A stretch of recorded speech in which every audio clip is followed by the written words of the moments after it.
Buenos días de nuevo. Vamos a continuar con la jornada. Antes del desayuno, del almuerzo, nos han estado contando Ainhoa y Juan cosas muy importantes relativas a esa resolución, y ahora Ainhoa va a ampliar esa información en la medida en que vamos a poder explicaros cómo desde FEDER estamos trabajando y seguiremos trabajando para implementar ese plan de acción, para ver cómo llegamos a esa resolución y cuáles son los objetivos principales en los cuales nos estamos centrando ahora. Ainhoa, por favor. Gracias. Gracias, Ricardo. Bueno, antes de, como os comentaba Ricardo, y como ya os he dicho antes, soy Ainhoa y soy la técnica de Relaciones Institucionales de FEDER. Y antes de entrar en la ponencia de lleno como tal, os quería ubicar un poco mi perfil o comentaros un poco qué es lo que hago en mi día a día, porque creo que es el reflejo directo del día a día del trabajo que hace FEDER. Como os he dicho antes, coordino la incidencia política internacional de la entidad, pues eso, representando a la Federación en espacios europeos, iberoamericanos y internacionales, que luego os pasaré a explicar más detalladamente. Y trabajo dentro del eje de transformación social, que como objetivo final pues tiene conseguir cambios estructurales en las políticas públicas para que realmente respondan a lo que tienen que responder.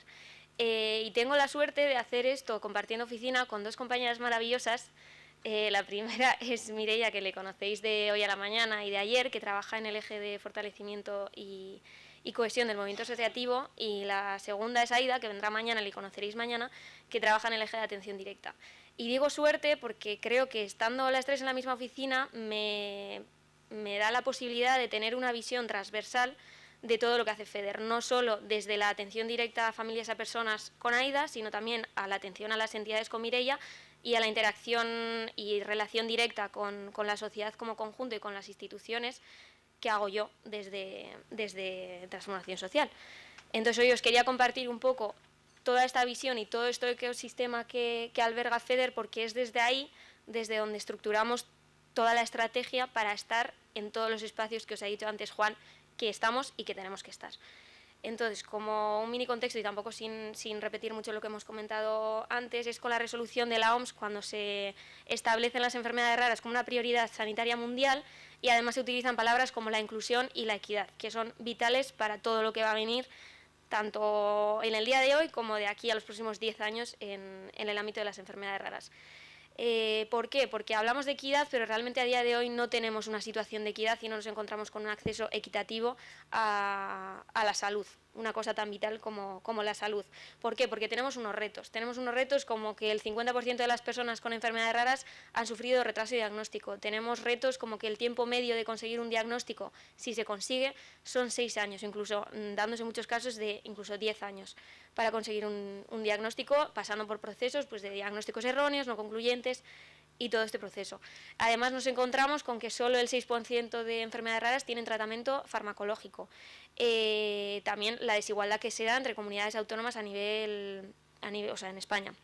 Un impacto psicosocial que no se puede negar, con un 80% de las personas que cursan con algún tipo de discapacidad, con un 30% de familias y de personas que han hecho saber que destinan una quinta parte de sus ingresos a abordar todo lo que tiene que ver con una enfermedad rara, con el proceso de diagnóstico y con todo esto que conocéis de sobra. Y luego también nos encontramos con que hay un 40% del colectivo que ha hecho saber que ha sufrido discriminación de algún tipo en alguno de los ámbitos alrededor de todo, en el ámbito de las enfermedades raras y en su día a día, y también en el ámbito educativo, pues en el ámbito laboral, nos encontramos con que solo el 34% está empleado. Es muy poco para un colectivo.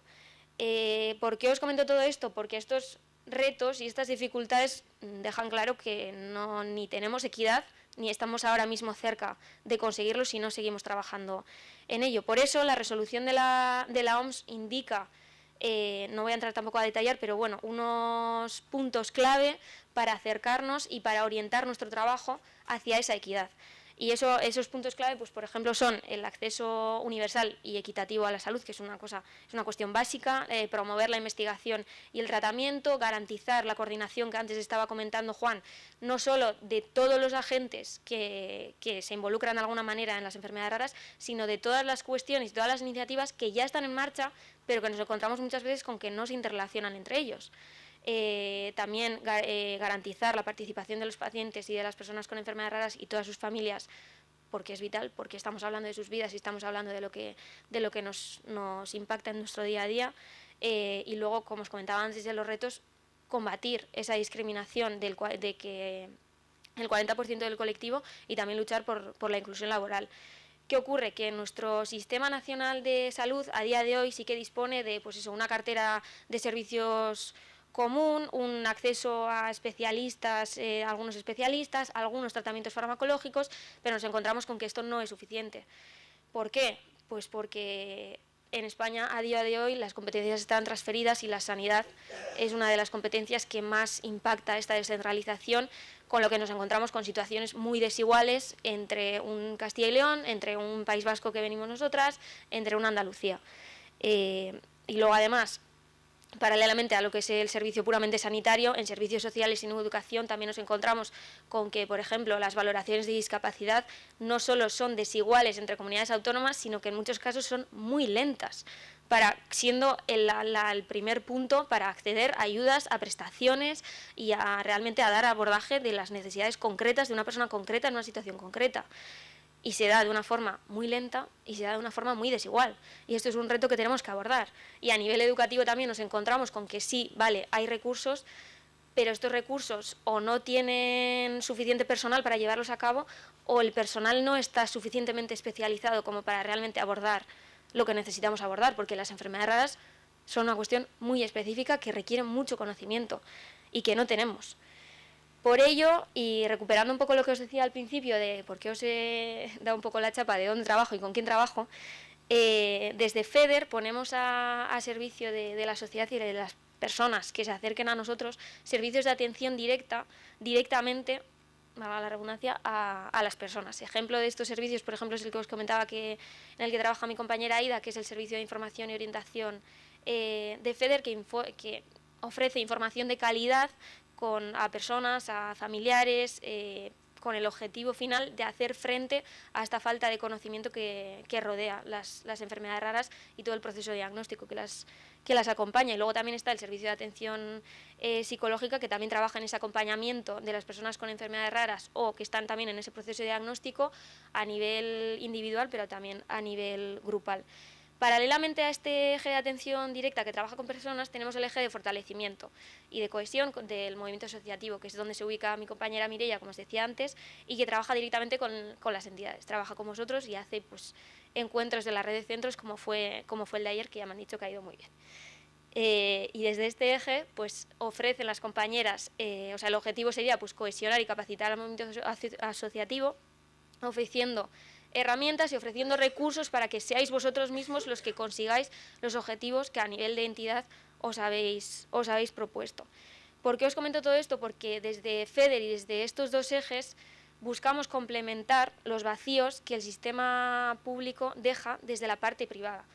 Somos FEDER y las entidades las que muchas veces cubrimos esas necesidades que nos encontramos, que os comentaba ahora, que no se están cubriendo. ¿Por qué? Porque a día de hoy, desgraciadamente, existe una brecha considerable entre las recomendaciones, los marcos internacionales, la legislación de ONU, OMS, Unión Europea y todo esto, y la realidad que vosotros vivís a día de hoy, en vuestro día a día, en la cotidianidad. Y esa brecha y la necesidad vital de romper esa brecha es lo que justifica la necesidad de que exista una federación de enfermedades raras, unas entidades federadas a esa federación que trabajen realmente en ofrecer esa equidad que realmente el Sistema Nacional de Salud a día de hoy estamos viendo que no consigue ofrecer.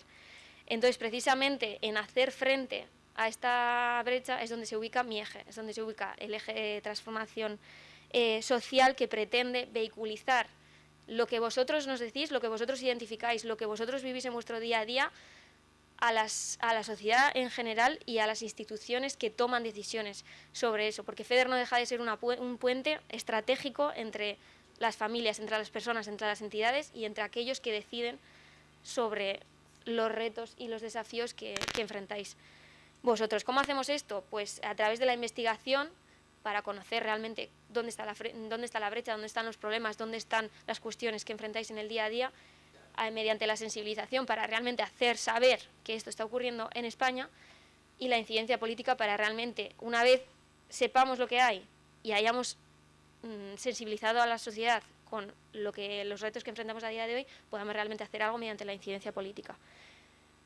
Dicho esto, quiero hacer un paréntesis, tampoco no quiero detenerme mucho porque Juan lo ha explicado antes, pero cuando hablamos de necesidades y cuando hablamos de cuestiones que hayáis identificado desde el eje de atención directa mediante personas, familias que acuden a FEDER o como vosotros como entidades a través del eje de fortalecimiento, pues nos encontramos con datos como los que os comentaba antes. La mitad de las personas con una enfermedad rara han tenido un retraso diagnóstico. El tiempo medio para un diagnóstico son 6 años, llegando incluso a 10. Por ejemplo, en diagnóstico, para hacer frente a eso, resumidamente, tenemos desde FEDER estamos impulsando campañas de sensibilización en el Día Mundial de Personas sin Diagnóstico. Estamos trabajando para incorporar, como os decía antes, el colectivo de personas sin diagnóstico en un documento tan importante como la resolución de la ONU, que era la primera vez que se hacía mención, y eso fue gracias a las aportaciones de FEDER y a entidades como vosotros. Estamos trabajando en estudios sociales para conocer realmente el impacto de no tener un diagnóstico. Estamos empezando ahora a trabajar en la especialidad de genética que ha comentado Juan.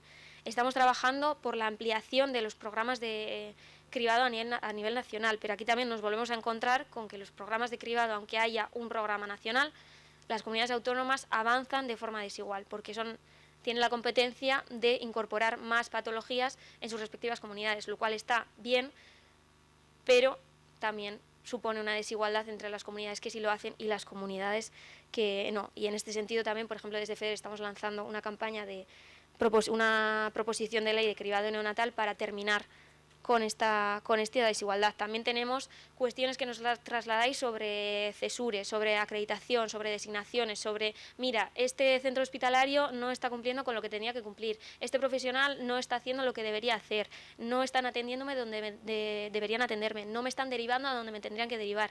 Y todo esto lo trabajamos también con el Ministerio de Sanidad, trasladándoles tal cual las demandas del movimiento asociativo y de vosotros, de las entidades. Y además también hemos trabajado en cuestiones tan vitales como el registro estatal de enfermedades raras. Dicho esto, rápidamente, para no perder mucho tiempo, tenemos las necesidades, pero ¿qué hacemos con esto? ¿Cómo hacemos llegar esto? ¿Cómo hacemos de puente para que lo que nos decís y lo que sabemos que ocurre llegue a donde tiene que llegar? Porque aquí lo que tenemos que tener claro es que tenemos razón, esto es así, esto se da en el día a día, enfrentamos todo esto, pero no basta con tener razón, tenemos que tener presencia y tenemos que estar donde se decide sobre las cuestiones que nos impactan en nuestro día a día. ¿Cómo hacemos esto? Y aquí es donde me quiero detener, porque esta sí es la estrategia al 100% de incidencia política que sigue a día de hoy la Federación Española de Enfermedades Raras. Actuamos en 3 ámbitos de actuación diferenciados. Tenemos nivel internacional, nivel nacional y nivel autonómico. Voy a ir por partes porque en cada uno de ellos seguimos una estrategia para participar y garantizar en todos que se escucha la voz de FEDER, ¿no? A nivel internacional voy a saltarme un poco la parte del contexto porque os la he explicado antes, pero sí que quería recalcar que a nivel internacional trabajamos con 3 entidades estratégicas en 3 ámbitos diferentes. Tenemos por un lado la parte global, que trabajamos con Rare Disease International, que es la red internacional de enfermedades raras, que trabajamos pues eso, a nivel global. A nivel iberoamericano, lo que ha comentado antes Juan, trabajamos con la Alianza Iberoamericana de Enfermedades Raras en la región iberoamericana, y a nivel europeo trabajamos con Eurordis, que es la plataforma de enfermedades raras, y pues el ámbito de actuación en este caso pues es Europa. ¿Qué hacemos en cada una de estos ámbitos, o cómo direccionamos nuestra participación para que sea realmente estratégica, para que consigamos lo que hoy os puedo estar contando, que es que hemos conseguido la resolución de la OMS? A nivel global, por ejemplo, desde 2016-17, FEDER ha estado en contacto directo no solo con agentes nacionales que tenían algún tipo de compromiso con nuestro colectivo, como puede ser la Casa Real, las misiones permanentes de España ante la ONU o el Ministerio de Sanidad, que es un agente con el que trabajamos en nuestro día a día. También hemos estado en espacios internacionales que a priori podían no parecer específicos de enfermedades raras, pero donde a través de RDI hemos participado para hacer saber, oye, las enfermedades raras son una cuestión de salud y son una cuestión de salud prioritaria, como nos dice la resolución de la OMS. Entonces participamos en conferencias y en eventos generalistas del mundo sanitario, pero también específicos de enfermedades raras. Hemos participado en eventos paralelos en Ginebra y en la ONU, que estuvieron David Sánchez y Juan justo este mayo. Implicamos a los agentes nacionales, como es el Ministerio de Sanidad, en que tenga ese papel de abanderado y ese compromiso y ese liderazgo en todo lo que tiene que ver con enfermedades raras. Participamos en webinars públicos y privados para impulsar realmente que las personas que no trabajan a nivel internacional conozcan que eso tiene un impacto en su vida. Y trabajamos en grupos de trabajo, valga la redundancia también, para conseguir, por ejemplo, lo que os comentaba de hacer aportaciones a la resolución de la ONU, porque no es una cuestión de que yo vaya y diga, oye, esto tiene que estar aquí. No, tenemos que estar en grupos de trabajo donde se decida eso, para que luego realmente eso llegue a lo que tiene que llegar, que es que realmente conseguimos que estén en la resolución. A nivel iberoamericano también participamos en espacios de intercambio de buenas prácticas, de conocimiento, como el que se ha celebrado estos días en Madrid, que ha estado comentando antes Juan, que ha sido el summit de líderes del movimiento asociativo iberoamericano, pues eso, donde se ha compartido todo el conocimiento que se tiene a nivel de cada país y a nivel también regional. Incorporamos agentes claves como es la Secretaría General Iberoamericana. Estamos en esos espacios para recoger también lo que a nivel iberoamericano es importante en enfermedades raras, porque obviamente no es lo mismo estar en España que estar en Guatemala, como ha comentado Juan, o en Ecuador, o en México. Y en Europa trabajamos con Eurordis en grupos de trabajo específicos de cuestiones que nos afectan directamente. Por ejemplo, os he hablado de cribado. Hay un grupo de trabajo específico de cribado para ver qué pasa a nivel europeo. Salud mental, impacto psicosocial. Hay un grupo de trabajo específico donde trabaja mi compañera Regli de impacto psicosocial y de salud mental. Trabajamos en estudios sociales como el Rare Barometer Voices, que está abierto a día de hoy el cuestionario, así que os animo a mirarlo en redes y a participar y a dar vuestro feedback en ese sentido. Y trabajamos también paralelamente con agentes a nivel nacional para hacerles saber, oye, aparte de lo que os estamos diciendo y aparte de lo que estamos reivindicando a nivel nacional, a nivel europeo también se pueden hacer cosas. Y lo que se hace a nivel europeo puede ayudar a un Ministerio de Sanidad, por ejemplo, de España, a que tenga algo a lo que agarrarse para poder implementarlo en España. Eso es lo que hacemos a nivel internacional. Pero vamos a ir aterrizando un poco, porque estamos en España y al final la realidad que nos incumbe, pues entiendo que es más cercana si hablamos de España, ¿no? El contexto voy a saltármelo un poco porque también lo ha explicado antes Juan, pero bueno, desde la década de los 90 se viene trabajando un poco nos establece, se va estableciendo un poco el marco común, se van sentando las bases de lo que será después la estrategia de enfermedades raras, que en 2009 se consigue en España y somos uno de los 5 primeros países a nivel europeo que consigue tener una estrategia nacional. Esto ya es bastante significativo, significa que España está pendiente de esto. España es consciente de que las enfermedades raras son un reto. Y vamos trabajando hasta conseguir en 2014 la actualización de la estrategia. ¿Qué pasa? Pues lo que ha comentado antes Juan, que desde 2014 nos encontramos con que a nivel europeo, a nivel nacional, a nivel técnico, a nivel médico, científico, se dan unos avances que la estrategia, como no se actualiza, no lo recoge. O sea, a día de hoy nos encontrábamos con que desde 2014, que no se actualizaba la estrategia, por ejemplo, las redes europeas de referencia, que es una red que conecta los equivalentes a CESUR de todos los países europeos, no se recogen. ¿Por qué? Porque cuando se actualizó no existía la estrategia. No podemos permitir que los avances que se están dando no tengan un impacto, porque si no, ¿qué sentido tiene? Si podemos avanzar, si podemos mejorar la calidad de vida de las personas, pero no se está recogiendo porque por esa brecha que os comentaba antes, no tiene sentido lo que estamos haciendo. Y dicho esto, vamos a aterrizar más todavía porque, como os comentaba antes, somos conscientes de que en España hay una situación concreta, que es que las competencias están transferidas, que existe una descentralización muy, muy relevante de las competencias como por ejemplo es la educación, los servicios sociales o sanitarios, que nos hace que tenemos que enfocarnos en la incidencia política autonómica. ¿Por qué? Pues porque lo que os decía antes, no es la misma situación en Andalucía del que es en Murcia o del que es en la Comunidad de Madrid o aquí en Castilla y León. Entonces, por eso FEDER a nivel autonómico orienta su estrategia a unos centros de trabajo, que a día de hoy tenemos 8 centros de trabajo a nivel nacional, y uno de ellos está, por ejemplo, aquí en Valladolid, otro está en Bilbao, que es de donde venimos Mireia y yo, y en esas comunidades autónomas trabajamos directamente con vosotros en espacios como los foros autonómicos, que los conoceréis, para daros voz, para no solo trasladaros los avances que estamos dando a nivel autonómico, sino también para que nos digáis, mira, pues yo he identificado esto, o yo, mi entidad, estamos viviendo esto, para poder de nuevo vehiculizar eso a donde tiene que llegar, para hacérselo saber a quien lo tiene que saber.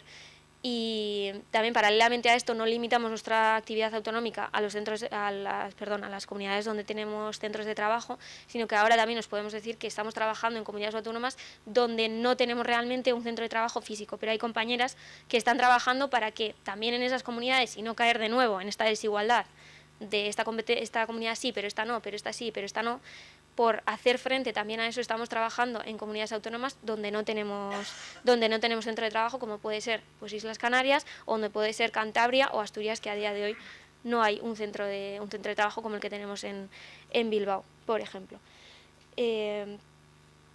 Entonces, dicho esto, y por ir un poco cerrando y no quitaros mucho tiempo, quería terminar un poco empacando todo esto, poniéndole un lacito, destacando que todo lo que os he comentado tiene un único hilo conductor y sigue una línea clarísima, y es la necesidad de dar una respuesta estructural, sostenida y centrada en la persona, porque es la única manera de conseguir esto. La única manera de conseguir esto es la participación de los pacientes, de las personas, de las familias, de los cuidadores, de todos nosotros en todas y cada una de las políticas que nos incumben, porque no puede ser que se estén decidiendo cuestiones que nos impactan en nuestro día a día y en las que no estemos diciendo nada, cuando tenemos mucho que decir. El hablar de enfermedades raras es hablar de diagnóstico, es hablar de tratamiento, es hablar de investigación, obviamente, pero es hablar de derechos humanos y es hablar de políticas públicas que garanticen esos derechos humanos que no se están garantizando a día de hoy, como es el acceso equitativo a la salud, que es una cosa básica. En este contexto, la participación, que es donde se enmarca mi ponencia y es lo que os quería transmitir, la participación no es simplemente un check, no es un tic en una lista de cosas por hacer, es la base, es el principio, tiene que ser la base de todo lo que vayamos a construir. Sin la participación nada de lo que hagamos va a tener sentido, porque ni va a ser justa, ni va a ser efectiva, ni va a dar respuesta a las necesidades, porque no se están teniendo en cuenta las necesidades, porque las personas no están donde tienen que estar. Por eso la participación activa, consciente y vinculante, que es también recuperando un poco lo que decía Juan, tiene que ser vinculante, tiene que ser activa y tiene que ser consciente y tiene que ser informada.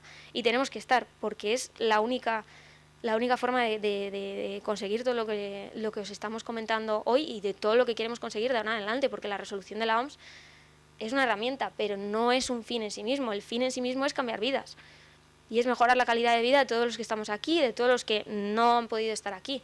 Pero por eso tenemos que hacer uso de las herramientas y tenemos que estar para que funcione. Y ya está. Y quería terminar con eso. Gracias.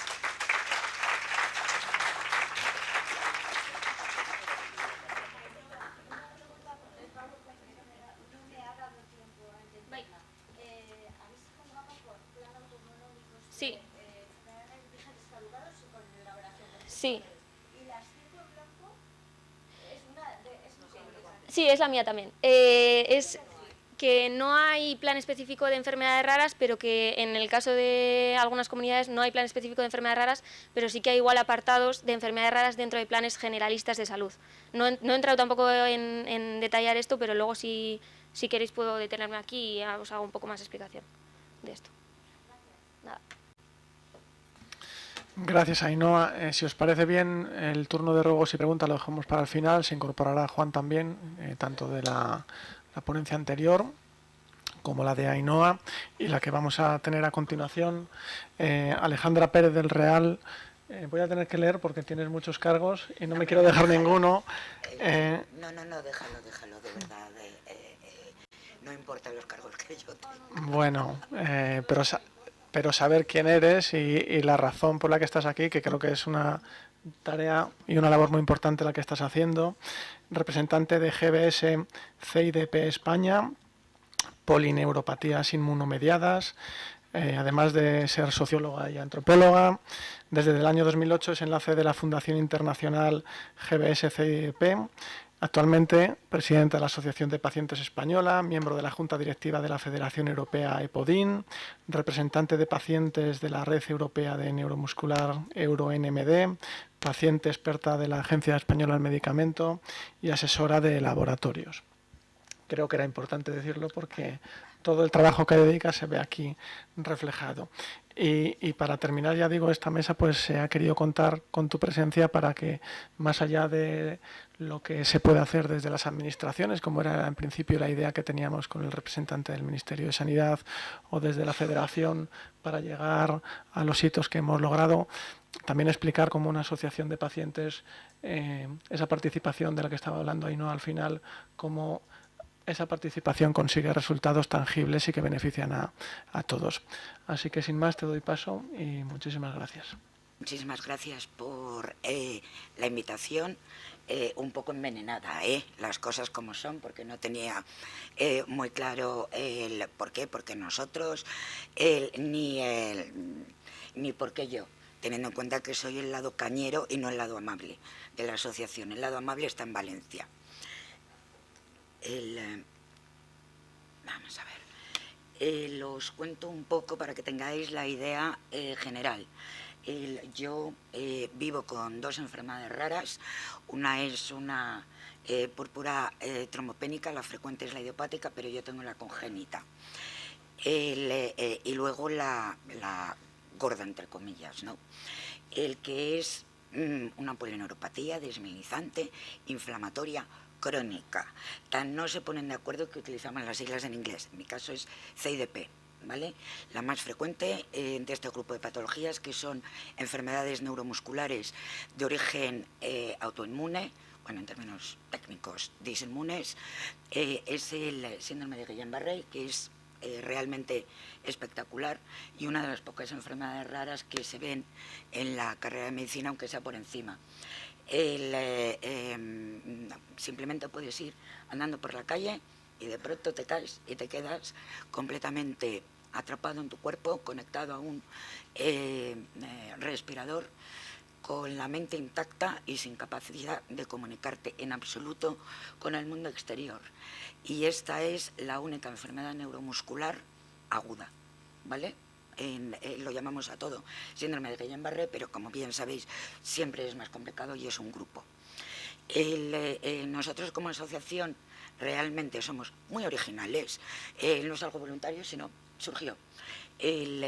Como ha comentado Ricardo, yo empecé en el plano global, desde la GBS ADP Foundation International. El nombre tan raro es por las dos siglas de las dos principales patologías, GBS por síndrome de Guillain-Barré y CADP, bueno, pues el CIDP de las narices. Pero evidentemente somos mucho más. Entonces, bueno, yo empecé así, por supuesto me diagnosticaron mal y disculpad que sea tan franca, ¿vale? Y la supuesta eminencia, me dejó ingresado sin tratamiento para ver qué pasaba, 3 semanas. Entonces, bueno, yo me cogí una alta voluntaria, porque total, para expirar, pues espero en mi casa. Me metí en internet, tengo la suerte de tener facilidad digital y ser bilingüe de inglés. En 10 minutos en internet supe cuál era mi diagnóstico, porque había una fundación internacional. Y desde entonces decidí implicarme en todo esto.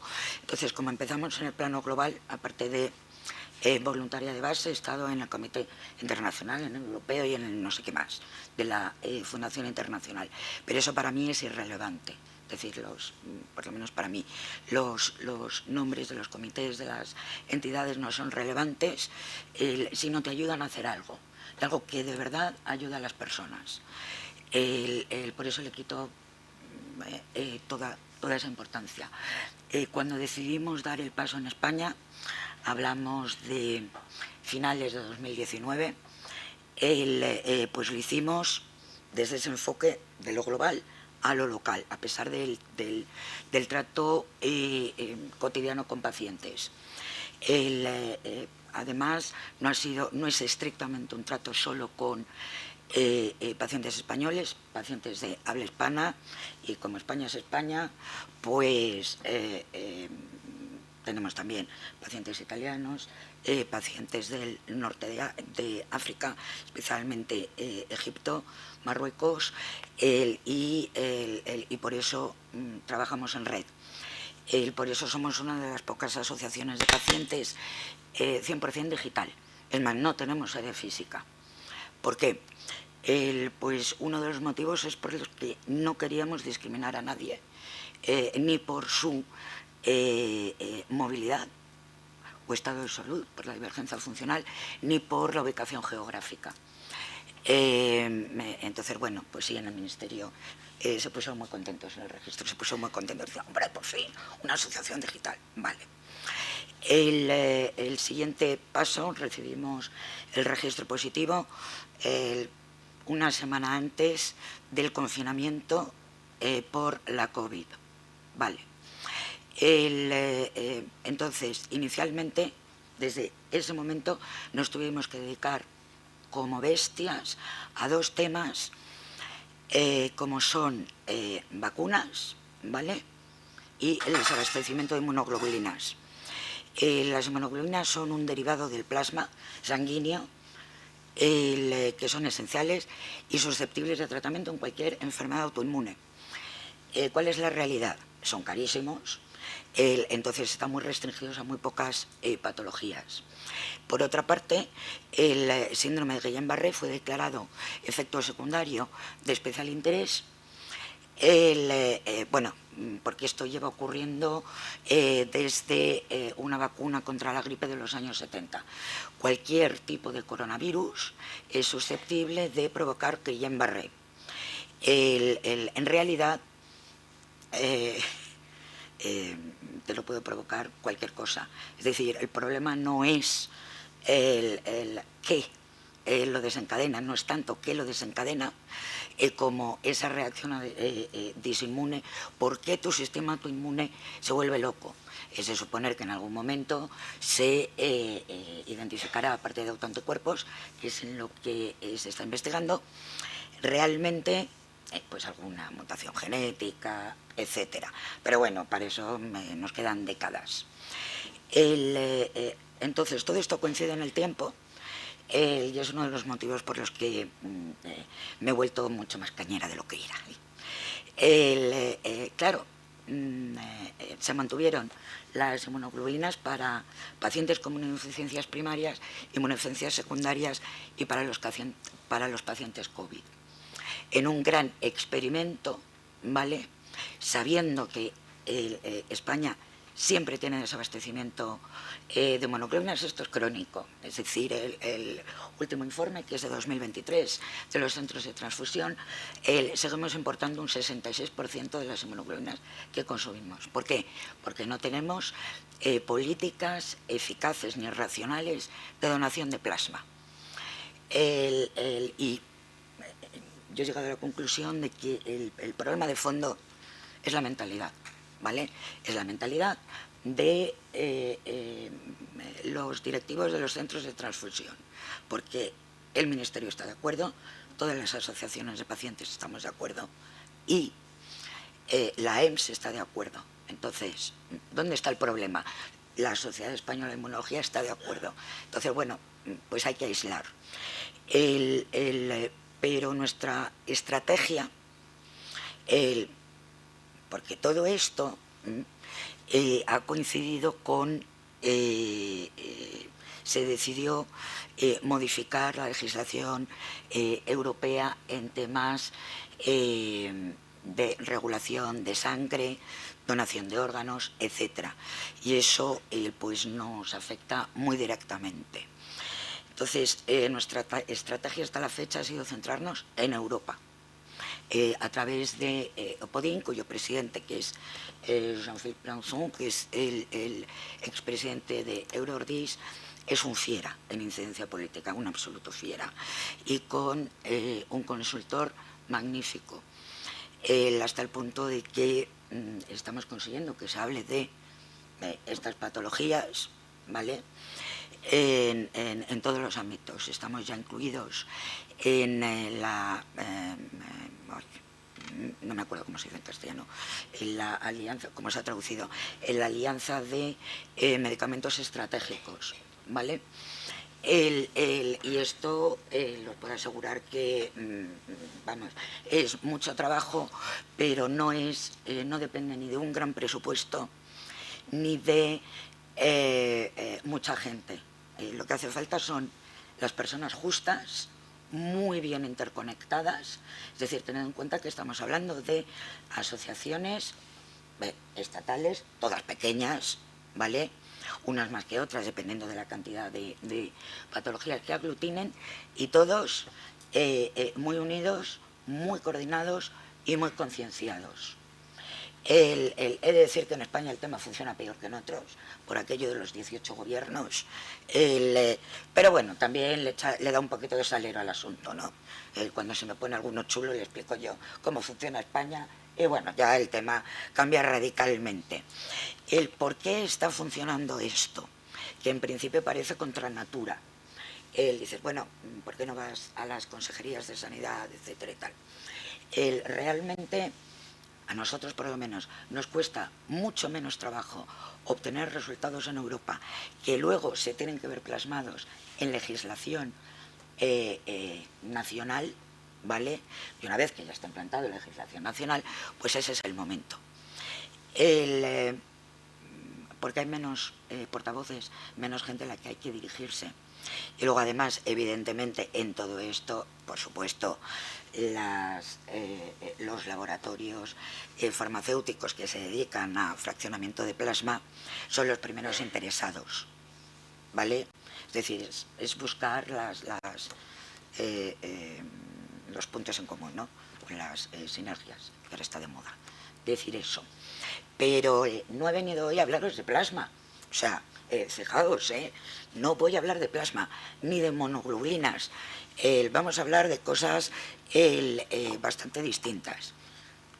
A ver, entonces, ¿qué hago yo aquí? Vale, la culpa es de Regla, ¿vale? Es que me llamó, ¿vale? Bien.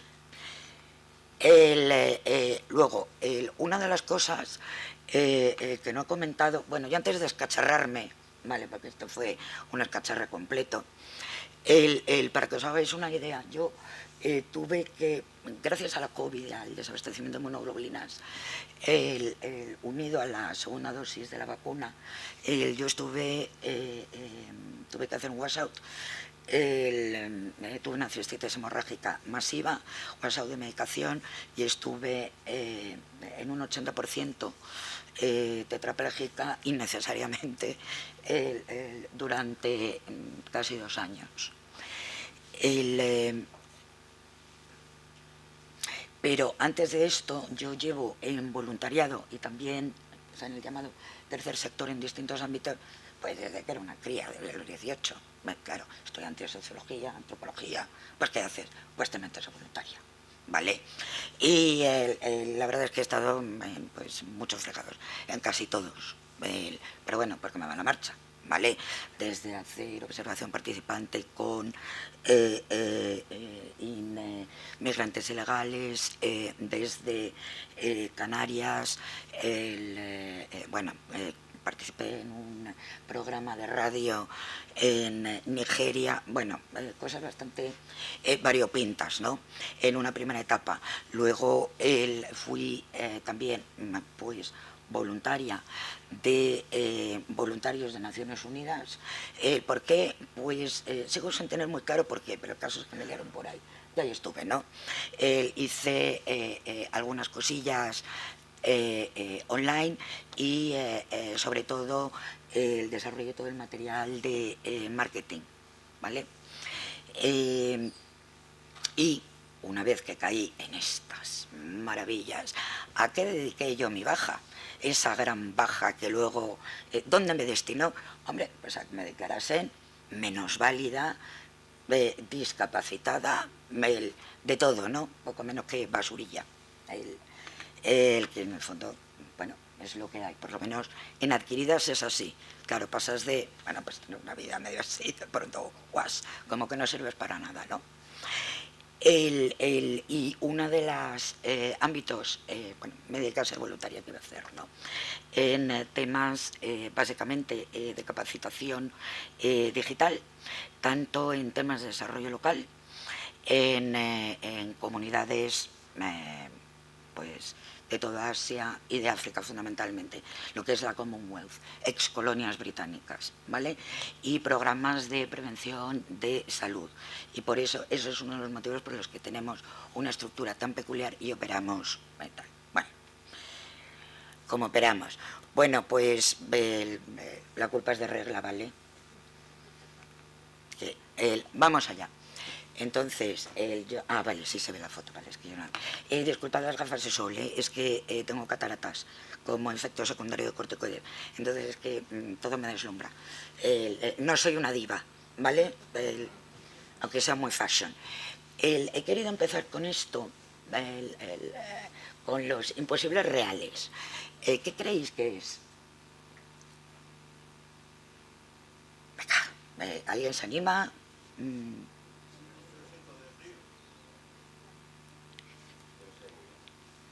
No, está hecho... hombre, en fin, esto pues es una... Vale. Sí. Las cosas imposibles también pueden hacerse realidad. Que dicen que no hay nada imposible, porque uno lo hace y además... Sí. Esto se está haciendo en África, ¿vale? En la zona que bordea el Sáhara, justo en el sur, que bordea el Sáhara, el Sahel, bueno, va mucho peor de lo que quisieran y tal, pero desde 2007 hasta hoy se han reforestado 290.000 hectáreas. ¿Cómo? Pues combinando la Organización de Estados Africanos con el Programa de Alimentos de Naciones Unidas, con el tejido social, ¿vale? Con la gente de a pie. Se está copiando también en la India, ¿vale? Para parar los monzones. Bueno, he de deciros que en España, desgraciadamente, esto de la permacultura lo están haciendo unos australianos, ¿vale? En fin, no, me lo chascarrillo que no viene mal, de vez en cuando, ¿vale? Entonces, creo que esto es importantísimo. Bueno, la imagen es el año 1, año 2, etcétera, pero la cita de Khalil Gibran nos limita no nuestras capacidades, sino nuestra visión. ¿Por qué? Hablo por experiencia. Muchas veces nos meten tan en unos ecosistemas de pensamiento, estamos acostumbrados al no puedo, no puedo, no puedo, o mi hijo, mi madre, quien sea, no puede. En vez del, ese cambiamos el chip, ¿vale? Ese cambiamos el chip. Porque si seguimos como estamos, realmente, personalmente, no es que crea que no vayamos a llegar lejos, sino que es que nos puede llevar tanto tiempo, tanto esfuerzo, que igual podemos plantear otras formas de pensar y sobre todo de actuar. Vale, claro, es que como me dieron el título dije, hombre, claro, como buena socióloga me dices, hombre, el poder de participar, claro, lo primero que dices es, ¡buah!, la polisemia de poder, ¿vale? Una cosa es, evidentemente, la capacidad del poder, ¿no? Lo que cada uno puede. Lo que pasa es que luego, evidentemente, tenemos las grandes constricciones. He sido muy fina y he puesto poder, jerarquía, pero realmente se llama dominación. ¿Vale? Esto es un término técnico, lo que pasa es que así puesto en grande queda horroroso, ¿vale? ¿Por qué en relación? Bueno, a ver, discúlpame, es que... vale, bien, a ver si consigo ver. Es que además soy bajita, o sea, lo he... Vaya, disculpad de la identidad, que no sé por qué. He diferenciado 3 bloques, ¿vale? En relación, lengua, cultura, identidad y luego los cuerpos. En relación, bueno, esto es una noción básica de lo que es el poder. Os va a parecer muy, muy teórico, pero a veces la teoría tiene su función. Vale, no os voy a explicar en detalle lo que es la dialéctica del amo y el esclavo de Hegel. Está en internet, ¿vale? Mucho mejor explicado de lo que yo lo haría. Pero lo que es importantísimo es que para que uno mande, ¿vale?, los demás tenemos que estar de acuerdo en que nos manden, ¿vale? Y esto es algo que en esos lugares de minorías aisladas, apartadas, como rol estadístico en los extremos, se nos suele olvidar, ¿vale? Entonces, a mí eso me parece que es un punto de reflexión importante para todos y cada uno de nosotros. Es decir, vale, puede que yo, pues eso, soy una escacharrada, el que se está pegando con medio mundo para conseguir cosas, oye, lo hago desde mi casita, desde mi pisito y tal. O sea, y vamos, no solo yo, todos mis compas, es decir, aquí cada cual desde su casa y tal, y vamos. Luego, ese es un aspecto fundamental. El siguiente aspecto fundamental es, bueno, he incluido los modos de ver de Berger. Si os interesa, bueno, es un libro, pero el origen es un documental que hizo este señor, el John Berger. Está en YouTube, subtitulado. El libro, hombre, yo no lo he puesto porque, hombre, estoy hablando en público, entonces no voy a decir cómo descargarlo ilegalmente, pero se puede, se puede. ¿Qué es lo que hace? Él realmente lo que hace es abordar cómo te acercas a un cuadro, es decir, vas a ver las meninas, ¿vale? Pero realmente cómo miramos las meninas y qué significan las meninas a lo largo de la historia ha ido cambiando, ¿vale? Entonces, cómo miras y el punto de vista y la perspectiva es esencial. Por eso, y lo vamos a seguir viendo, para mí es muy importante contar con todas las perspectivas y todos los puntos de vista, que es algo bastante difícil, pues porque nos metemos en nuestras actividades cotidianas y se nos olvida, pues porque no tienes tiempo, por muchos motivos, no porque la vida existe, en definitiva, pero sí que es esencial, porque, bueno, me estoy adelantando, pero bueno, porque muchas veces no es lo que se dice, sino también lo que no se dice, los silencios, el lenguaje corporal.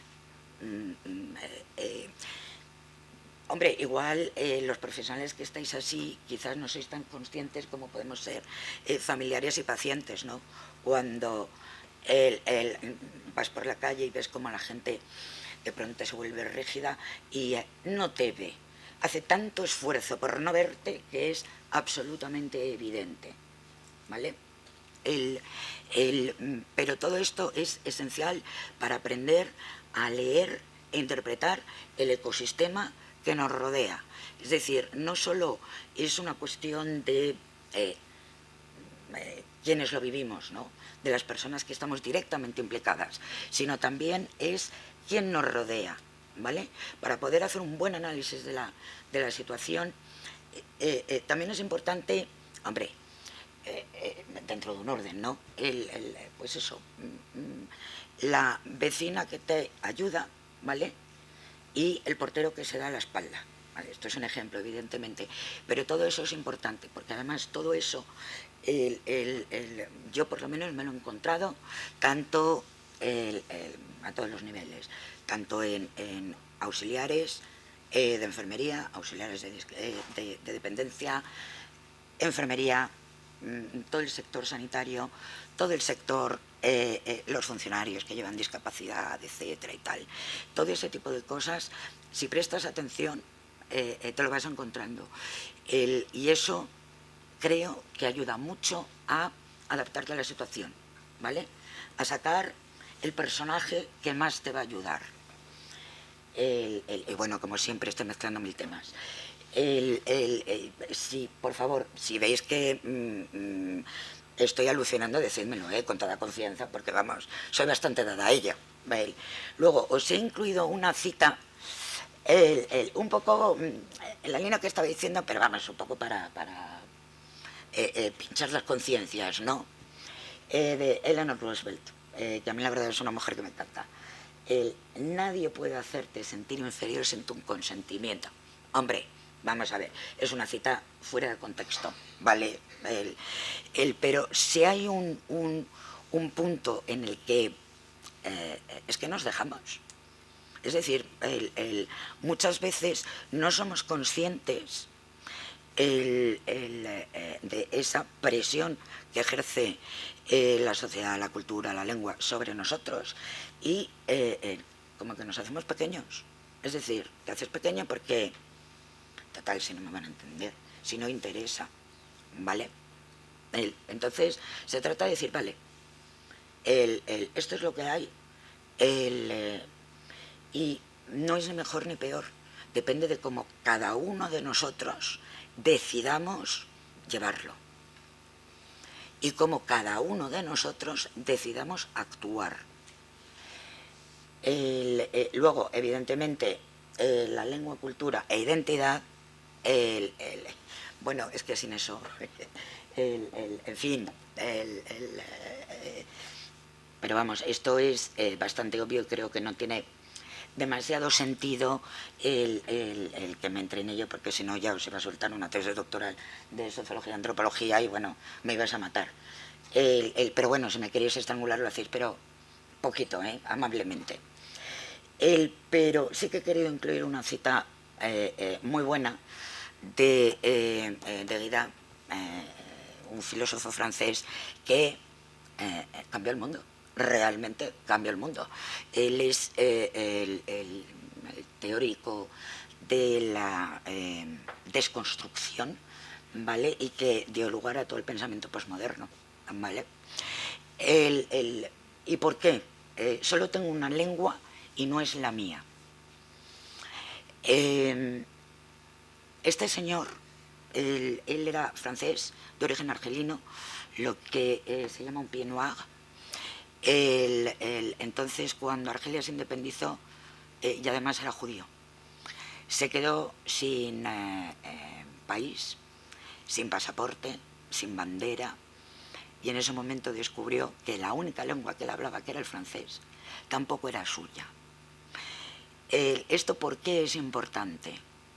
Realmente está nuestra lengua, nuestra bellísima lengua castellana, preparada para hablar sobre nosotros y nosotras, sobre nuestras necesidades, sobre nuestros cuerpos, sobre esos sentimientos que nosotros conocemos tan bien, pero el resto no.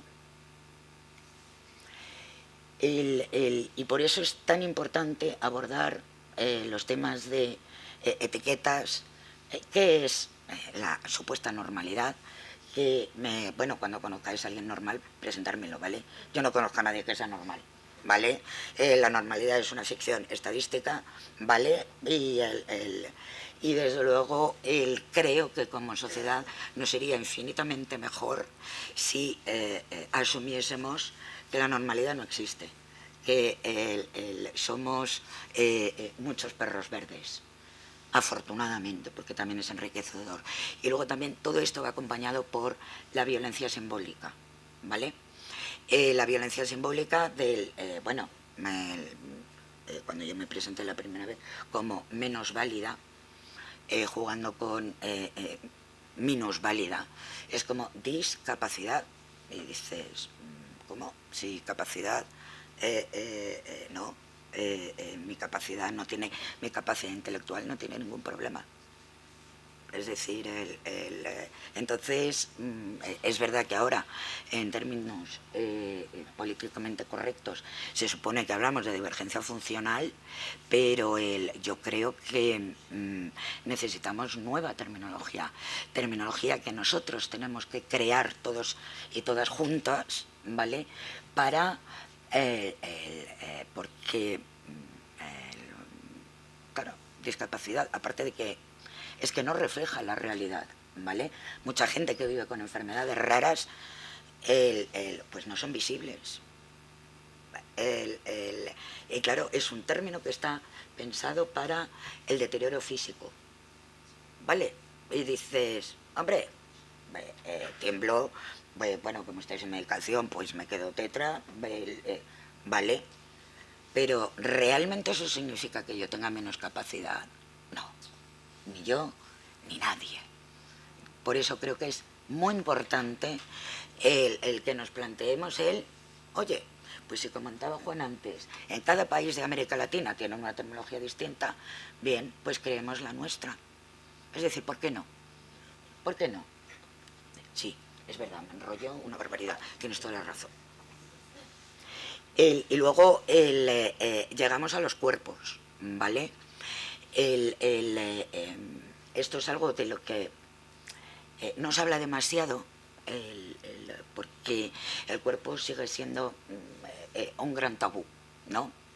El cuerpo que no funciona, que no es perfecto, etcétera. Pero es una reflexión que creo que también es muy importante, ¿vale? Básicamente porque, como dice Estelar, solo somos conscientes del cuerpo cuando no funciona. Y por eso nuestro lema es, si es que molamos mogollón, reconquista tu cuerpo. O sea, ole tu cuerpo es sereno, funciona mejor o peor. Entonces, bueno, os pasarán la presentación, ¿vale? Claro, contra todo lo que os he contado, ¿qué estrategia podemos seguir? Bueno, el empoderamiento, el empowerment que a mí sigue sin convencerme, me parece un horror, pero bueno. El origen está en el anticolonialismo, lo cual el origen de todos estos inicios está en el anticolonialismo y los movimientos pedagógicos, de pedagogías de la emancipación de años 60 y 70, que están tan vinculados con capacitar a través de la concienciación.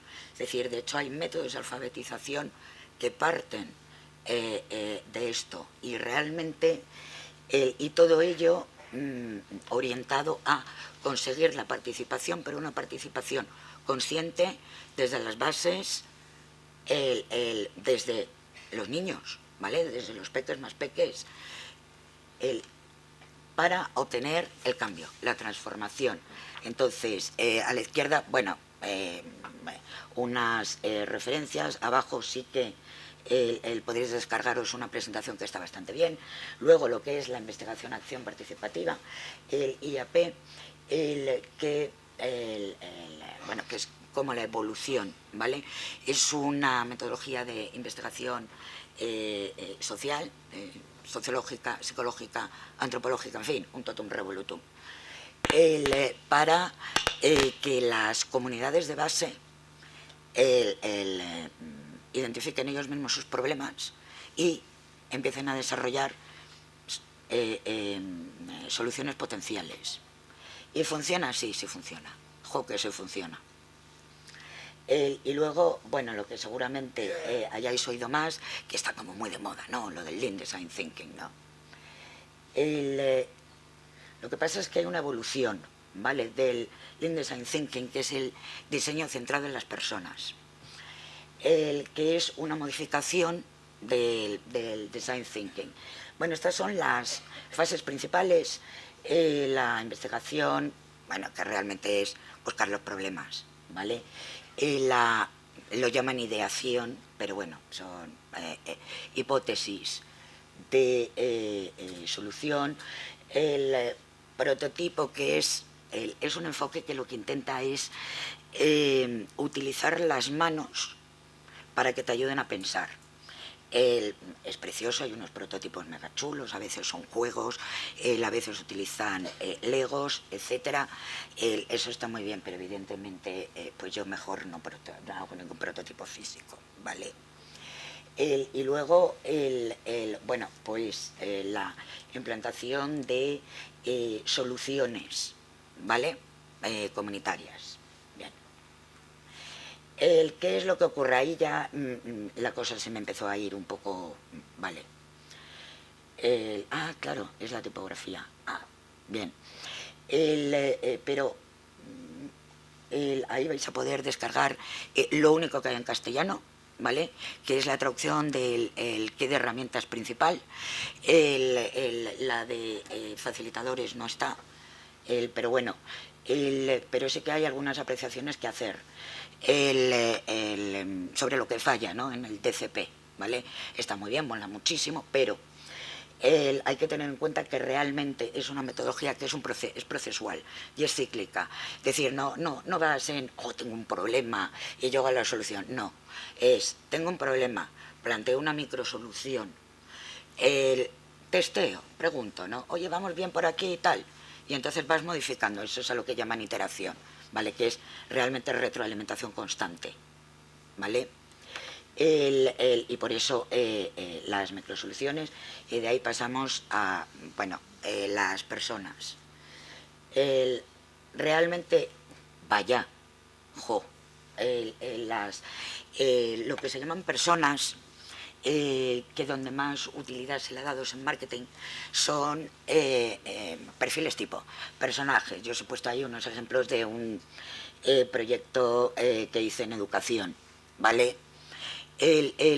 Consiste en coges todos los grupos de interés que te interesan, es decir, podemos coger dentro de lo que son sanitarios, pues tenemos fisios, TEOs, terapeutas ocupacionales, bueno, pues los médicos de familia que te tocan, en mi caso son neurólogos y neurólogos de neuromuscular, porque no en todas partes hay, ¿vale? Y entonces consiste en, pues por ejemplo, así, yendo sobre la marcha, ¿no? Un neurólogo, que seguro además que todos habéis conocido a algún médico de otra especialización, de estas características. Jope, ya estamos con el del siglo XX, que no ha descubierto que estamos en el siglo XXI, que tiene un ego desmesurado, que tiene como 60 años y tal. ¿Por qué es importante hacer todo esto? Es un ejemplo muy tonto, porque te ayuda a fijar a quién te estás dirigiendo, ¿vale? No es solo para una campaña publicitaria, no, es para todo. Es decir, porque una vez que los tienes desarrollados, ¿vale? Él dice, bueno, vamos a hacer una intervención, un taller específico, ¿vale? De terapia ocupacional, para pacientes, en nuestro caso, digamos, bueno, pues de Guillain-Barré, que están en fase de secuelas, ¿vale? Y entonces, ¿qué es lo que haces? Lo desarrollas pensando en Carmen y Javier. Entonces, el tener a Carmen y Javier y el ir reflejando todo en ellos ayuda muchísimo a la calidad tanto del proyecto, etcétera, ¿vale? Y en todo esto es muy importante. Esto simplemente es una metodología como otra cualquiera, pero es útil. Nosotros la utilizamos en parte. Pero bueno, teniendo en cuenta que somos digitales y estamos cacharrados, pues, a ver, prototipos dices, pues bueno, como mucho hago alguna paridad de merchandising, ¿vale? Pero básicamente muchas veces lo hacemos por WhatsApp. Es decir, que tampoco tienes que complicarte tanto con el kit de herramientas, que vamos, que es que parece que tienes que dedicar 5 años. Bueno. Falta una parte que quería haber hecho, pero bueno, sí, quería haberos pasado una plantilla. Lo que pasa es que las tengo que traducir, volver a maquetar, en fin, para que veáis cómo funciona esta metodología. Es una como otra cualquiera. Lo genial de las metodologías es hacerlas tuyas. Y bueno, pues muchísimas gracias. Y ¿qué queréis que os diga? Vamos a por todas. Es decir, para eso estamos, ¿no?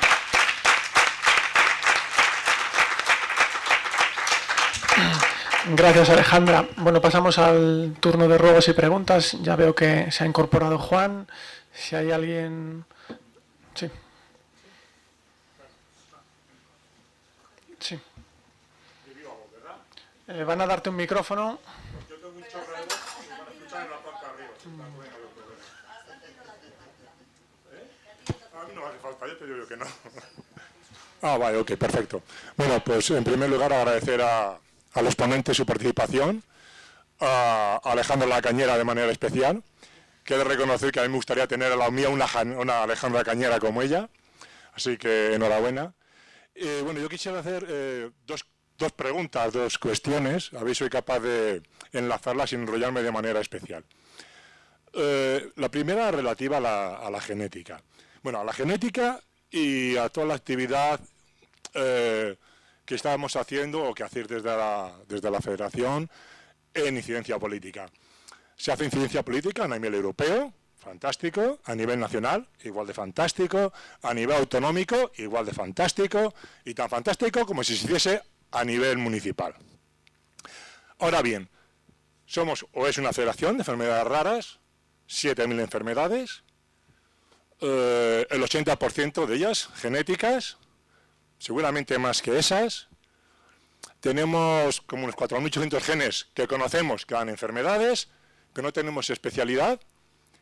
Y la inmensa mayoría de los clínicos, que son las primeras personas las que vemos, porque nosotros no vemos a políticos, no tienen ni papa de lo que es la genética, ni de cómo dirigirnos a un genetista, ni si nuestra patología es necesario ser dirigida a un genetista. Por lo tanto, yo no sé si hay alguna actividad o algún plan en cuanto a incidencia dirigida al clínico, ¿vale? Que creo que es donde nosotros, como pacientes, nos dirigimos. Esa es la primera pregunta. La segunda, con respecto al tema del registro. Creo, si no me he entendido mal, Juan, que ha dicho aquí en el Registro Nacional de Enfermedades Raras como 20 y tantas enfermedades recogidas. 29, ok. El registro, perdonadme la expresión, es un coñazo. O sea, yo no sé si alguno de ustedes aquí en alguna ocasión habéis intentado registraros. Eso vamos. Eso. No, ya. Bueno, pero aunque tú te quieras meter a la página, es muy difícil de hacerlo. Hay algunas comunidades, bueno, yo por lo menos creo que tengo la fortuna de venir a una comunidad, que es el País Vasco, donde de manera, bueno, no muy proactiva, pero con cierto grado de proactividad, se registran las enfermedades raras y llevan ya como 5 años generando un informe de enfermedades raras en la que se recogen mucho más de estas 29 enfermedades raras. Por lo tanto, a lo mejor el tema del registro es hacer una labor del tipo, de lo que hace Onero, ¿vale? Que es que ser proactivo desde las propias asociaciones con el fin de que los pacientes o haya alguien que favorezca que ese registro se enriquezca, porque creo que si no va a ser harto complicado. Entonces, yo no sé si esto segundo que he dicho es una pregunta o simplemente es un pensamiento en alto. Entonces, bueno, la primera parte sí que quería saber si realmente hay algún plan de incidencia pensando en el clínico, porque insisto, nosotros no vamos a la consulta de un político, porque además creo que tiene bastante poco interés en nosotros, porque por eso es un político. Y la otra, bueno, pues ver si hay algún tipo de plan en el sentido de que, bueno, que a lo mejor pensar que tienen que ser desde las asociaciones los que hagan la proactividad porque ese registro sea activo. Bueno, yo voy a intentar responderte. La incidencia política la construimos todos, es decir, FEDER y todas las asociaciones a nivel individual, y la suma de de ese trabajo a nivel individual y junto con FEDER pues consigue algunos logros, no todos. Es decir, en relación a lo que tú trasladas, es decir, por un lado está la estrategia nacional que establece dentro de las líneas estratégicas diferentes acciones, es decir, lo que tú pones de manifiesto es una carencia en la información en los profesionales de la red de atenciones primarias, es decir, el primer profesional con el que nosotros nos enfrentamos, que no tiene o no dispone de la información. Desde la Federación Española de Enfermedades Raras, esa prioridad que tú trasladas la hemos trabajado, y la hemos trabajado también con otras, no solo directamente de la Federación, sino también buscando otras alianzas en los profesionales médicos de la red de atención primaria. Al final hay que generar instrumentos y herramientas que les posibiliten tener esa información. ha habido programas en España, como puede ser el programa Dice APER, que permitió a los profesionales de atención primaria tener ese conocimiento de las enfermedades raras. Ahora, en el mundo de la IA, de la inteligencia artificial, pues todo da miedo, es decir, porque podríamos mejorar y canalizar toda esa información a través de los profesionales, pero no bastaría solo con eso, es decir, no bastaría solo con facilitar la información, sino lo que también entendíamos es que generar que esos circuitos de derivación también fueran públicos, que eso es lo que los pacientes y la federación estamos diciendo, es decir, porque la dificultad es que nos encontramos, tú como paciente o yo como familiar, es que cuando ya accedes al mundo del diagnóstico, ya estás dentro de ese sistema, es decir, luego si tú quieres ir derivado a un centro o unidad de referencia en el caso de que lo hubiese, pues en algunos casos esos circuitos se conocen y en otros no, es decir, FEDER, recuerdo es como si fuera ayer, cuando encima de la mesa, delante del Ministerio, pues le decíamos, oye, si ni siquiera los profesionales del Sistema Nacional de Salud conocen que existen 397 centros y unidades de referencia, si ni siquiera lo sabían en aquel momento, es decir, no existía ni siquiera en la web del Ministerio, ni en los diferentes sistemas autonómicos de salud, la información de SOCESUR, cómo vamos a derivar, cómo vamos a tener la información. Por lo tanto, yo creo que nuestra incidencia tiene que seguir insistiendo, tanto en el contexto, como tú decías, local, autonómico y nacional, en esa misma línea, es decir, que se generen esos instrumentos, que se les facilite a los profesionales la información y que se establezcan esos procedimientos y protocolos de coordinación claros, pero por escrito. Que mañana no se funcione diferente en el País Vasco, a Andalucía o a Murcia o a Galicia, que es la realidad a la que nos enfrentamos. Mirad, y la otra cuestión que tú has puesto de manifiesto, yo la comparto al 100% contigo, y me pones ejemplos como Nero y Chapó, y yo me quito el sombrero por todas y cada una de las entidades que colaboráis con el Observatorio con Onero y que ha permitido agrupar ese conocimiento. Pero ¿sabéis el problema de los registros? ¿Por qué no funcionan? Pues no funcionan porque no se comparte la información. Y eso es la principal barrera que tenemos que superar, y tenemos que ser conscientes de esto. Y ahora vemos qué podemos hacer los pacientes. Tú en el País Vasco, ella en Alicante, la compañera en Granada. Es decir, a ver qué podemos hacer y qué puede hacer FEDER. Es decir, el ritmo el ritmo, porque veía como la compañera te decía, en el registro estatal, ahora ya tú no te registras. Pero pensar que la primera iniciativa que se genera antes de que existiese el marco legislativo del Real Decreto que regula la constitución del Registro Estatal de Enfermedades Raras, ya se inició desde el Instituto de Salud Carlos III, en donde colaboró de forma activa el Centro de Referencia Estatal, un sistema donde posibilitara que nosotros nos registráramos. Y ese proceso es el que tú haces referencia, que yo también lo viví, donde componer todos los datos era un proceso que no era nada operativo. Pero eso quizás no funcionó, pero permitió que... Ese registro existe todavía. Sí, claro, por supuesto. Onero se nutre De ese, correcto. Para nada. Pero como aquí hacemos las cosas tan bien, y me río por no llorar, es decir, pues cuando ya tenemos eso, después creamos un marco que es el registro estatal, pero no mira al trabajo ya realizado, sino que genera otra estructura y otra forma de obtener las fuentes de información. Y como en España no tenemos un sistema nacional de salud, sino que tenemos 17 sistemas nacionales de salud, pues entonces le permitimos, a través de ese registro, generar partidas presupuestarias para que cada comunidad autónoma genere sus sistemas propios de información. ¿Y qué ocurre? Pues os voy a decir lo que ha ocurrido. Es decir, pues ha ocurrido lo siguiente. Primero, que el registro estatal no ha avanzado solo con información específica y puntual de unas determinadas patologías. Ahora 29 que se conocen, de esas 6.528 que tenemos identificadas. Y para que se conozca esa información, no todas las comunidades autónomas, yo podría decir algunas que no lo han hecho, no todas las comunidades autónomas han compartido la información.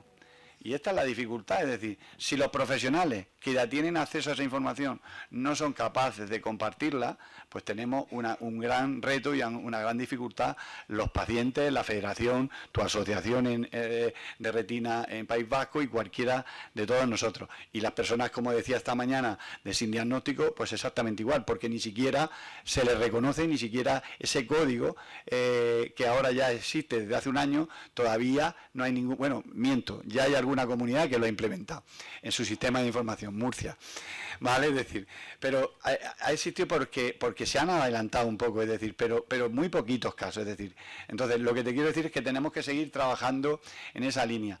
Claro que cuando tú dices que 29 enfermedades nada más están en el registro, eso a cualquier paciente que se lo diga, pues también le genera ese impacto, ¿vale? Es decir, porque se nos llena la boca de decir la importancia de los registros a nivel de prevención y sobre todo desde el punto de vista de la investigación, y no somos capaces de compartir la información.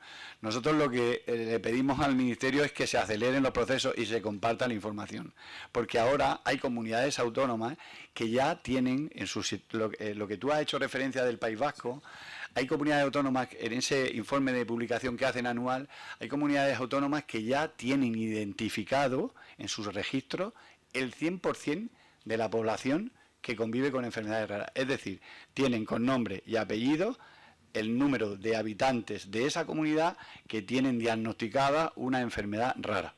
Es decir, existen comunidades que sí tienen al 100% ya ese sistema de información, pero como lo otro va tan lento, pues no está armonizado. Por lo tanto, pues hay comunidades autónomas que sí tienen ese conocimiento, otras comunidades como el País Vasco que genera esa información y otras comunidades que no hacen nada. Entonces, lo que nosotros pedimos es que, y aquí la hoja de ruta que marca esto es la estrategia, la actualización de la estrategia. Es decir, que los indicadores contemplen también que esos registros avancen a un mayor ritmo. Y esto es un poco la hoja de ruta que tenemos. Y no nos queda nada más que ser persistentes.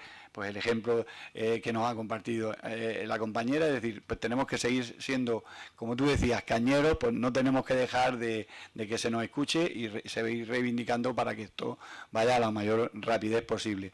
Pero lo triste es que ejemplos como Onero, que es un ejemplo de una buena práctica en un grupo de patologías que se nutre del Carlos III, pues esa experiencia no pueda servir para otro. Es decir, pero es que las enfermedades neuromusculares tienen su propio registro. Es decir, ASEN, la Federación ASEN, generó su propio registro de enfermedades neuromusculares. Pero ¿por qué no estar conectados? Es decir, si aquí, lo que os decía esta mañana, es decir, los pacientes no son ni de María, ni de Silvia, ni de Josefa, que son profesionales, los pacientes somos del sistema. Es decir, y lo que nosotros queremos es que se conozca cuántos pacientes con Stargardt hay en España, si podemos iniciar un ensayo clínico, si podemos iniciar una línea de investigación. Eso es lo que nos interesa a los pacientes, pero lo que ocurre es que a día de hoy no lo podemos hacer porque Onero tiene una aproximación bastante real, pero no la total. Y esta es la realidad que nos está. Entonces tenemos que seguir insistiendo en esa línea, así que vamos a poder intentarlo. Gracias, Juan. Había otra pregunta por allí y ya con esta acabamos. Bueno. Hola. Vale. Hola. Bueno, gracias por las ponencias muy buenas y aclaratorias. Os felicito, de verdad. Gracias también por esta explicación que acabas de dar, Juan. Hay algunos temas que quería comentar respecto a lo que ha comentado Ainhoa del eje de transformación social, ¿no? Yo llevo ya un tiempecito en enfermedades raras, aunque sigo siendo muy joven, pero ya tengo una experiencia detrás. Y observo cosas muy preclaras, ¿no? Y entonces veo que FEDER está en algunas, claramente además metido, y veo que en otras me sorprende que no. No sé si es que son estrategias también, o que la estrategia en ese momento no va por allá. Entonces, bueno, yo quiero lanzar alguna idea. Antes que nada, respecto al registro, siempre me ha sorprendido mucho esto, porque el registro existe desde hace años. El registro está en todos los hospitales y centros de salud, porque todo el mundo va a ellos. Entonces todo el mundo registra. No todo el mundo, o sea, toda la población española va a su centro de salud o a su hospital y ahí registra. El médico registra datos. Evidentemente no registra lo mismo que un registro oficial, pero registra datos. Y jamás he entendido, y siempre lo digo, por qué no existe un sistema común que ni siquiera en las propias, entre hospitales de la misma ciudad, se pueden transferir información. Yo sé que FEDER también ha estado un poco en esto. Esto es un tema que realmente ahorraría costes si se invirtiera en ello. Es decir, ¿por qué una persona con una enfermedad rara que vive en Murcia, si se va de vacaciones a Galicia y tiene un incidente y va allí a un hospital, por qué no con un clic del médico que le atiende no puede acceder, ¿no? Entonces, para mí esta sería una idea clara que derribaría infinitas barreras y creo que a día de hoy con la informática que hay es una solución fácil. Pero bueno, esto sé que FEDER está un poco en esta línea, o sea que no... Yo sí que quería comentar un par de cosas respecto a ideas que pueden ser estratégicas. Lo primero es, yo echo de menos que FEDER hable un poco o que haga incidencia política en el tema de la atención primaria. O sea, estamos viendo cómo desmantelan la atención primaria en nuestras narices y no hacemos nada. No hacemos nada, no nos movemos, ni casi no hay una línea de actuación. Yo no sé si sabéis que hay un dato dramático, que es que la tasa de reposición de médicos en los próximos 10 años es insuficiente. Es decir, no ya que se puedan mantener los médicos que hay en la actualidad con nuevos egresados que sean médicos, sino que es que hay que importar médicos. O sea, en los próximos 10 años se jubila tal número de médicos que es imposible reponerla ya. Esto es un drama absoluto y esto contribuye a desmantelar el sistema. Entonces, he hecho un poco de falta, esto por dar ideas, luego esto la estrategia ya no forma parte, pero me parece un drama. Y no se está hablando y estamos viendo que además hay algunas asociaciones que a lo mejor podríais informaros sobre atención primaria que están luchando un poco por visibilizar esto y por intentar que se hable de esto, que no se habla, de que además la propia atención primaria tiene que transformarse porque es un modelo que ya está desde los años 80, ya está ineficiente y tiene que mostrarse. Y es precisamente los médicos ahí en ese primer contacto donde se pueden resolver muchos temas como el infradiagnóstico que hay de patologías, etcétera, etcétera, ¿no? Y luego otro tema que es el tema de la privatización sanitaria, que tampoco escucho mucha incidencia en este sentido. La sanidad privatizada no le interesamos en absoluto a las enfermedades raras porque no son económicamente rentables. Entonces a la sanidad privatizada le interesan las prótesis de cadera, que tiene toda la población, o X enfermedades comunes, que pueden rentabilizar a través de un proceso de trabajo casi en cadena, ¿no? Pero no le interesa una patología en la que tiene que investigar, dar una vuelta, darle otra vuelta, hacer tratamientos largos, etcétera, sistemas de rehabilitación mejores, etcétera, etcétera, que no existen, ¿no? Y también, como estrategia, echo de menos esto. Y luego, por terminar, otra idea es la digitalización sanitaria, que el otro día también en un congreso descubrí que vamos tardísimo. Hay una estrategia general estatal sobre la digitalización sanitaria que vamos de culo, o sea, esto en el sistema de salud ni está todavía planteado, o sea, está iniciándose, pero hay unos presupuestos a nivel europeo establecidos para esto y vamos ya tarde porque estamos en el segundo plan de esta activación de digitalización y no viene. Bueno, esto por daros algunas pinceladas, he apuntado más cosas, pero como es tarde no las digo. Yo solo, pues, recogemos todas las ideas. Yo te voy a invitar a que compartas todo eso por escrito también, porque todo eso nos va a enriquecer y aportar, pero solo tres puntualizaciones rápidas, ¿vale? Mirad, desde FEDER, o sea, también tenemos que ser, y a mí me gusta ser muy humilde y muy sincero, es decir, porque por supuesto que FEDER tenemos que transformar y defender siempre los derechos de todo el colectivo, es decir, pero a veces también tenemos la sensación de que no somos capaces de llegar a reflejar todas esas necesidades, es decir, con aportaciones como las que tú haces nos ayudan, y como hacen otros compañeros, nos ayudan a que también podamos priorizar también esa acción y esa acción política en la que todos tenemos que participar.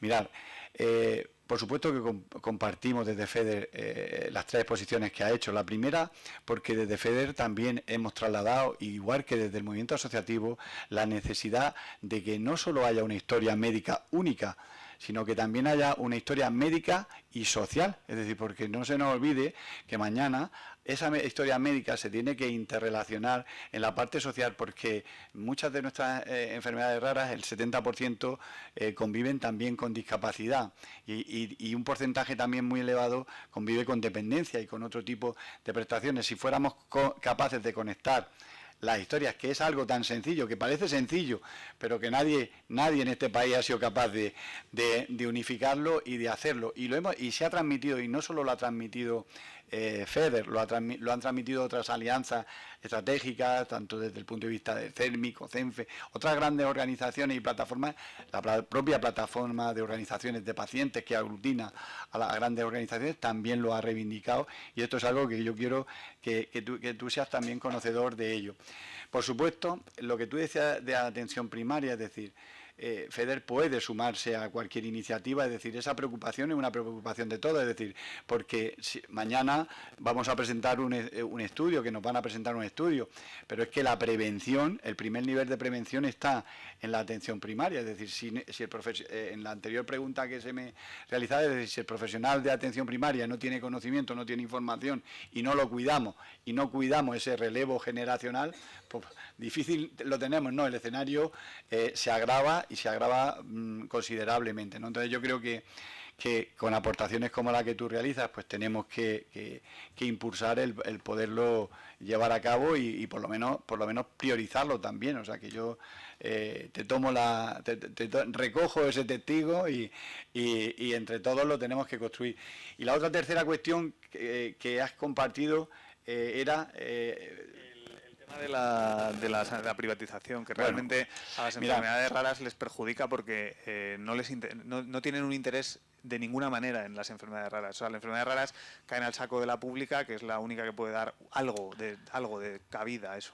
Pero las empresas privadas que quieren hacer negocio con la salud no les interesan las enfermedades mayoritarias, no las minoritarias. También ahí, esto da para reflexionar y tenemos la comida, es decir, ahí también está existiendo un cambio de paradigma. Es decir, tú sabes, yo soy un defensor de lo público, pero también, y lo digo abiertamente, es decir, probablemente no lo podamos compartir, yo siempre voy a defender la parte pública, y tenemos que quedarnos de la parte privada en aquella parte complementaria que nos tiene que ayudar. Es la percepción que tengo. Es decir, existen iniciativas hoy de sistemas y de redes sanitarias público concertadas que están también haciendo proyectos de experiencia, es decir, proyectos de experiencia que nos están ayudando pues, a compartir ese conocimiento y a dar respuesta. Es decir, hoy en nuestro país, por ejemplo, el programa Única sería impensable, es decir, y al final en el programa Única interviene la parte pública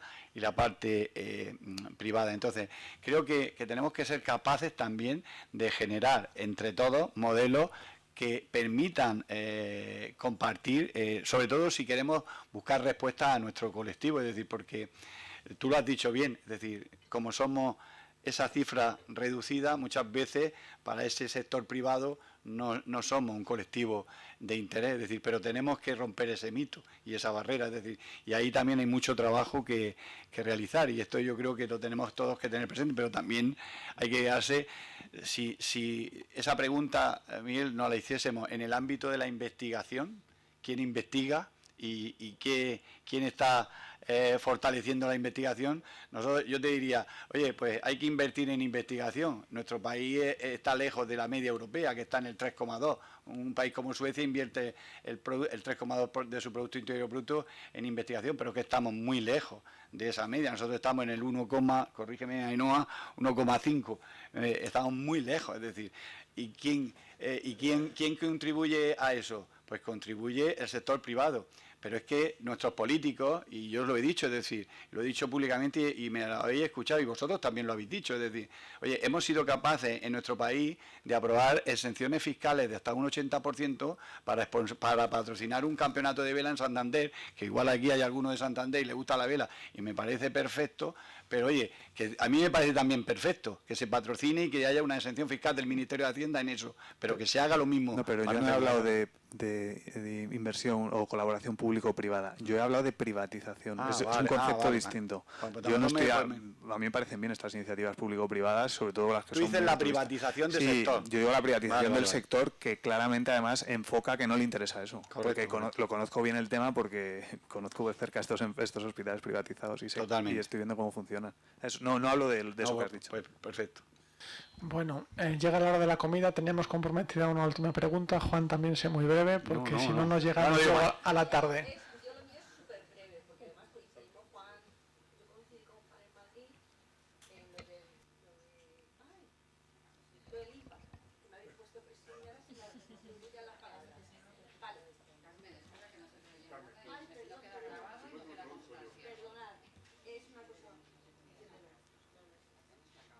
Ya. Yo chillo. ¿Ahora? Ahora. Mirad, que coincidimos Juan y yo en lo del impact y quiero preguntaros una cosa.